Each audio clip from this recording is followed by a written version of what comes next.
ETF index mutual funds నేర్చుకుని stock మార్కెట్లో రాణించాలనుకుంటున్నారా? వెంటనే ఈ నెంబర్కి కాల్ చేయండి.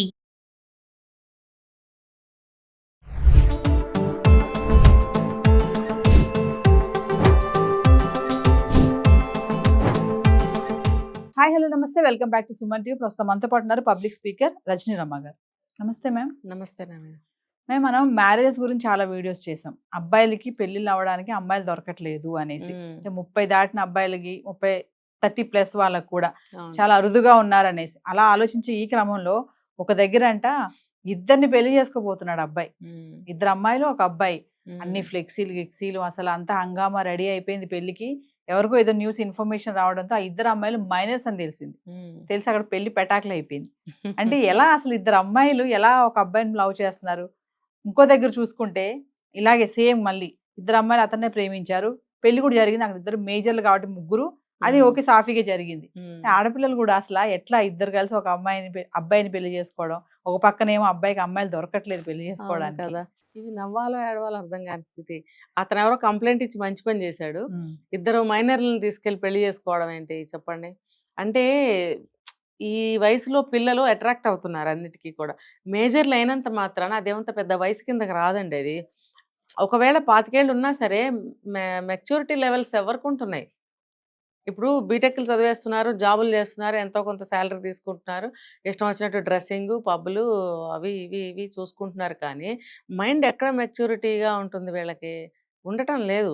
ఆలోచిస్తే కదా, ఆలోచిస్తే నాలెడ్జ్ వస్తుంది. దాన్ని బట్టి మనం ఎలాగ స్టెప్ తీసుకోవాలనేది అర్థమవుతుంది. అసలు ఆలోచన శక్తే ఉండటం లేదు. ఒకళ్ళని చూసి ఒకళ్ళు అలాంటి డ్రెస్సులే, అలాంటి బిహేవియర్సే అన్నీ అలాగే ఉంటున్నాయి ప్రతి ఒక్కటి కూడా. డబ్బులుంటే కారు కొనేసుకోవడం, కారులో వెళ్ళిపోవడం, ఇంకేం తెలియదండి వాళ్ళకి. అంత పెట్స్ లాగా తయారవుతున్నారు. ఇంకా మైనర్ల విషయాలకు వస్తే వాళ్ళకి ఇంకా అసలు ఇంకేం తెలియదు ప్రపంచం. అంటే ఈ మేజర్లైన వీళ్ళకి ఆ మైనర్లకి పెద్ద తేడా ఏమి లేదు. ఏదో చదువుకుని ఉద్యోగం చేస్తున్నారు వీళ్ళు, వాళ్ళు ఇంకా చదువులు కంప్లీట్ కాలేదు. అదే స్థితిలో ఉంటున్నారు అమ్మాయిలు. అసలు అబ్బాయిల కంటే అమ్మాయిలు మెచ్యూరిటీ లెవెల్స్ చాలా ఎక్కువ అని చెప్తారు. వాళ్ళకంటే వీళ్ళు ఒక 5 years ముందు ఆలోచించగలిగే ఆలోచన శక్తి అమ్మాయిలకి భగవంతుడు ఇచ్చాడు. కాబట్టే పాతకాలంలో పెళ్ళిళ్ళకి చాలా ఏజ్ డిఫరెన్స్ ఉండేది, 10 ఏళ్ళన్నా కనీసం అని చెప్పేవారు. అందుకే అంత గ్యాప్ ఇచ్చి పెళ్లి చేసేవారు అని అంటారు. మరి అదంతా ఎక్కడికి పోయింది ఇప్పుడు? అంటే ఏంటంటే ఆలోచించటం లేదు. ఆలోచిస్తే కదా తెలుస్తుంది. ఇప్పుడు మైనర్ అమ్మాయిలు వాళ్ళు ఆశపడతారు దేనికైనా సరే, ఏదో ఒక మాటలకి అట్రాక్ట్ అవుతారు. సో వాళ్ళు పెళ్లికి ఒప్పుకొని ఉంటారు. ఎలా ఫ్లెక్సీల దాకా వెళ్ళిపోయింది. పెద్ద పెద్ద ఫ్లెక్సీలు వేసి అన్ని చేసి పెళ్లి కార్డు అయితే విచిత్రమైన పెళ్లి కార్డు అనమాట. అబ్బాయి పెళ్లి కొడుకు, పెళ్లి కూతుర్లు. అంటే వాడికి లేదా విచక్షణ? వాడు పెద్దవాడు అయి ఉంటాడుగా, మరి అలా ఎలా చేశాడు? అడిగే ఉంటుంది మేడం. 2 అమ్మాయిలు వస్తున్నారు కదా, వస్తున్నారు. అది మైనర్లు చాటును చేసుకోవాలి అనుకోకుండా ఫ్లెక్సీలు పెట్టడము, జనాన్ని పిలవటం, అంటే అదేదో మారుమూల కుగ్రామం ఏదో అయి ఉంటుంది. అక్కడ అంతగా జ్ఞానం లేని జనమేమో మరి.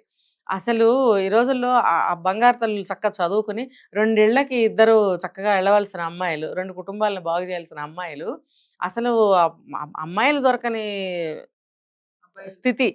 అంటే 2 అమ్మాయిలు 2 ఇళ్లకి వెళ్ళాల్సిన వాళ్ళు ఒకరింటికే అన్నెసరిగా వెళ్తున్నారు మైనర్లుగా. అసలు అక్కడ ఏం చేయడానికి వెళ్తున్నారు? ఏమీ లేదు అక్కడ. వాడు కొద్ది రోజులు వాడుకుంటాడు, వదిలేస్తాడు. పెళ్లి పేరు మీద ఉంచుకుంటున్నాడు. అంటే వాడు బుద్ధి ఎటువంటిదో చూడండి. వీళ్ళు రేపు ఇంకో 2 మైనర్లు, అప్పుడు ఏం చేస్తాడు? అందరినీ కలిసి పంపించేస్తాడా బయటికి? అంతే కదా. మైనర్లను చేసుకుంటున్నాడు, వాడుకుని తర్వాత పంపించేస్తాడు.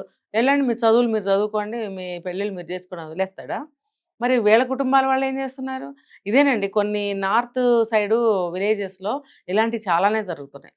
మొన్న కూడా ఒక 60 years పెద్ద ఆమెని 18 ఏళ్ల కుర్రాడు పెళ్లి చేసుకున్నాడు. చూసారా మరి? అదే ఇంకా డబ్బు కోసం, డబ్బు చేయలేకో, స్తోమత లేకో ఏదో. అంటే 2 ఆడపిల్లలకి పెళ్లిళ్ళు చేయలేక ఒకరికి చేస్తే అయిపోద్ది అంటే వాళ్ళు ఫ్లెక్సీలు అక్కడ దాకా వెళ్ళారంటే అది ప్రేమ కూడా ఉండొచ్చు. అందులో ఏం ప్రేమ అండి? 2 అమ్మాయిలు ఎలా? మీరు అన్నట్టు వీళ్ళు డబ్బు ఆశ కూడా చూపిస్తారు. వీళ్ళు చూపించినప్పుడు మేమెక్కడ పెళ్లి చేయగలంలే, ఇలా ఇచ్చేస్తే బాగుంటుంది, వాళ్ళే ఎదురు డబ్బులు ఇస్తారు ఇలాంటి వాళ్ళకి. ఇచ్చినప్పుడు వీళ్ళ అమ్మాయిని వాళ్ళు అమ్ముకున్నట్టే, ఒప్పుకుంటారు. ఇప్పుడు కొన్ని ప్రాంతాల్లో పెళ్లిళ్ళు ఎదురు డబ్బులు ఇచ్చి చేసుకునే ఇంకా ఉన్నారు. ఎక్కడో కొన్ని ప్లేసుల్లో, మనం ఆ ప్లేసులు కూడా చెప్పుకోవద్దు, అలాంటి ప్లేసుల్లో వాళ్ళు 13, 12, 14 ఏళ్లకే ఇచ్చి చేసేస్తున్నారు. అంటే ఇక్కడ మైనర్స్ కాబట్టి అది తెలుసుకుని అక్కడ ఆపేశారు మేడం. ఉమ్. మరి ఇంకొక దగ్గర మేజర్స్ ను చేసుకున్నారు కదా, ఇద్దరు కలిసి వాడిని ప్రేమించారంట. మేజర్ అయ్యారనే కారణంతో ఇష్టపూర్వకంగా చేసుకున్నారని చెప్తున్నారు, కానీ వాళ్ళ మెంటల్ మెచ్యూరిటీ కూడా అంతేం ఉండదు వాళ్ళకి. ఉండదు, అట్రాక్షన్స్. తర్వాత ఒకవేళ వాళ్ళ మధ్య స్నేహబంధం ఉందేమో, ఇద్దరం కలిసి ఉందాం అని అనుకుని చేసుకున్నారా? బుద్ధి తక్కువ నిర్ణయాలు, బుద్ధి తక్కువ ఆలోచనలు. అసలు ఆలోచన అనేదే కరెక్ట్ కాదు. వీళ్ళు ఏ భావనలతో పెళ్లి చేసుకుంటున్నారు, ఆ చేసుకునేవాడు ఎందుకు చేసుకుంటున్నాడు? వాడికే బాగా పూలరంగల్లాగా పండగ చేసుకుంటాడు. మరి దేశం పరిస్థితి ఏంటండి?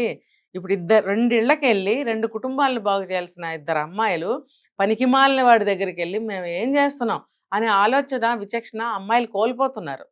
ఇలా ఒక్కొక్క సంఘటన తీసుకుంటే అమ్మాయిలు ఎంత కింద స్థాయిలో ఆలోచిస్తున్నారో అర్థమవుతుంది. అంటే కొన్ని ఇంకా మారుమూల గ్రామాలు ఇలాంటి జరుగుతున్నాయి అంటారు. మారుమూలు జరుగుతున్నాయి. చిన్న వయసులోనే పెళ్లిళ్ళు ఎదురు డబ్బిచ్చి తీసుకెళ్లి చేసుకుంటున్న గ్రామాలు ఉన్నాయి. ఇంకా నార్త్ సైడ్ కుగ్రామాల్లో చూస్తే ఆ ఊళ్ళల్లో చదువులు కూడా ఉండవు. ఇంకా అలాంటి ప్లేసుల్లో కొన్ని జరుగుతున్నాయి. మరి ఇప్పుడు అమ్మాయిలు మేము సమానము, మేము ఎందులో తక్కువ అని మాట్లాడుతున్నప్పుడు ఇలాంటి చోట్ల ఏమవుతుంది? వాళ్ళ ఆలోచన, వాళ్ళ అభిప్రాయాలు ఏమవుతున్నాయి? మరి ఆలోచించగలగాలి కదా. ఎక్కడైనా ఆ మేజర్ అయిన అమ్మాయిలకి భావాలు ఇలాగే ఉంటున్నప్పుడు మరి ఎందుకు ఆలోచించట్లేదు? ఈ వీడియోకి కొంతమంది కామెంట్స్ పెట్టారు మేడం, రే బాబు మాకు అసలు అమ్మాయి దొరకట్లేదు, పెళ్లి చేసుకుందాం అంటే 40 వచ్చాయి, నీకు ఎలా రా, ఇద్దరు ఎలా చేసుకున్నావు నువ్వు అనేది కామెంట్స్ పెడుతున్నారు. అంటే దీన్ని బాధగా చూడాలా, ఫన్నీగా చూడాలో అర్థం కావట్లేదు. నిజమే, బాధే. ఇది నిజంగా బాధే, ఫన్నీ కూడా కాదు, బాధే. ఇప్పుడు అది ఏ ప్రాంతంలో జరిగింది అనేది మనకు తెలియదు. మన ప్రాంతంలో అయితే మీరు అన్నట్టు అమ్మాయిలే దొరకటం లేదు, మరి అక్కడ అమ్మాయి విలువ తెలియటం లేదు. ఇది చాలా దుస్థితి అన్నమాట. అది అమ్మాయిలు ఆలోచించాలి. మేము సమానం అంటే ఎక్కడ మీరు సమానంగా ఉన్నారు? అది ఆలోచించుకోండి అసలు ఫస్ట్. మేము ఎక్కడ ఉండాల్సిన వాళ్ళం, మేము ఎలా ఉండాల్సిన వాళ్ళము, మాకు చదువులేంటి, సంధ్యలేంటి, మాకు రాబోయే భర్తలేంటి, మా ఫ్యూచర్ ఏంటి అని సరిగ్గా ఆలోచించుకున్నట్టయితే ఇలాంటి దరిద్ర పనులు జరగవు. అమ్మాయిల ఆలోచనలోనే ఉంది ఇదంతా కూడా. అంతేగాని నేను మగవాడి కన్నా ఎక్కువ, నా ఎందులో తక్కువ అని అనటం కాదు. ఆ ఎక్కువ తక్కువ మీరు అనుకుంటున్నప్పుడు మీ జీవితాలని సరిగ్గా సరిగ్గా సెటిల్ చేసుకోవాలి. చక్కగా చదువుకోండి, విజ్ఞతతో ఆలోచించుకోండి, మంచి అబ్బాయిని చేసుకోండి, అతన్ని కూడా గౌరవించడం నేర్చుకోండి. మీకు అదే గౌరవం దక్కుతుంది, మీ కుటుంబాలు నిలబడతాయి. అది సమానత్వం అంటే. Thank you.